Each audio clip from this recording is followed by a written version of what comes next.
Hiya, how are you doing?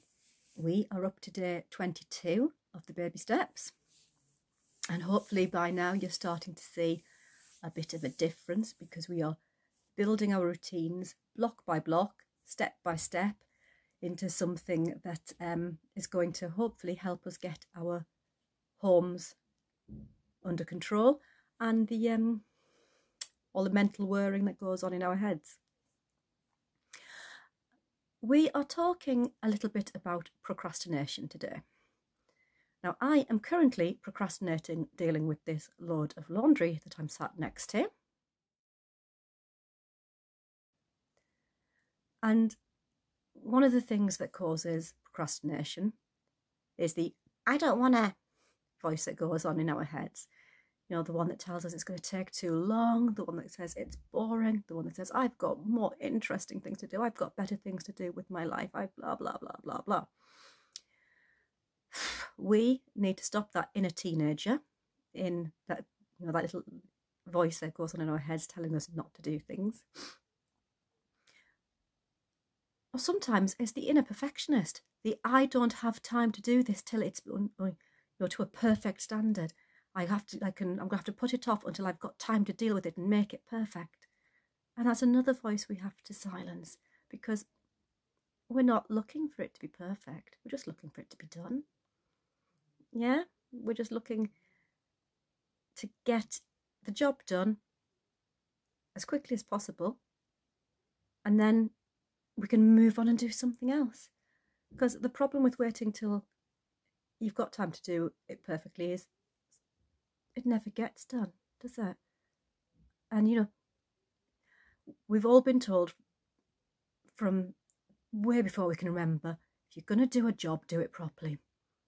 But sometimes that's ridiculous advice.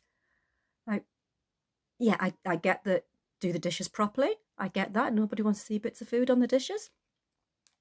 But seriously, I'm folding the laundry.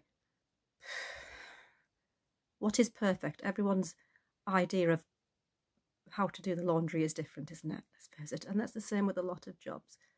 We are basically just looking to make progress, because getting the job done is better than not doing it at all.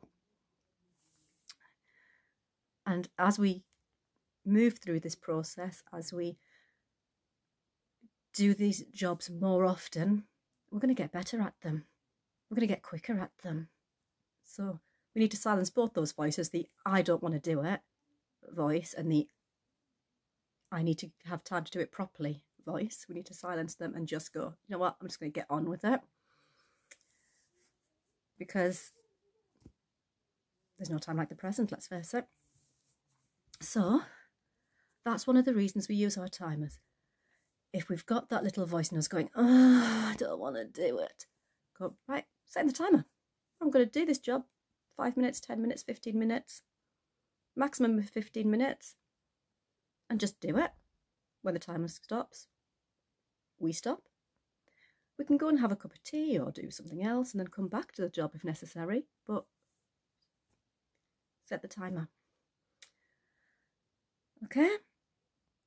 So, I hope you're using your control journals, because that's going to help a lot as well, because you're building those routines. If you're checking those lists off, then you can see that you've done your jobs. You're not suddenly going, oh my God, what do I need to do next? It's there. As I say, I can't recommend the Fly Lady app enough, because I've been finding it so useful. But if you don't want to have the app, get it written down.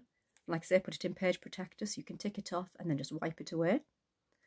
But, your routines have to be written down so we know what's coming next. Okie dokie. That's me done. I've talked for quite some time. I'm off to do this laundry. I'm going to set that timer. I'm going to get that done. And then I can move on to doing something else. I will see you tomorrow. Bye.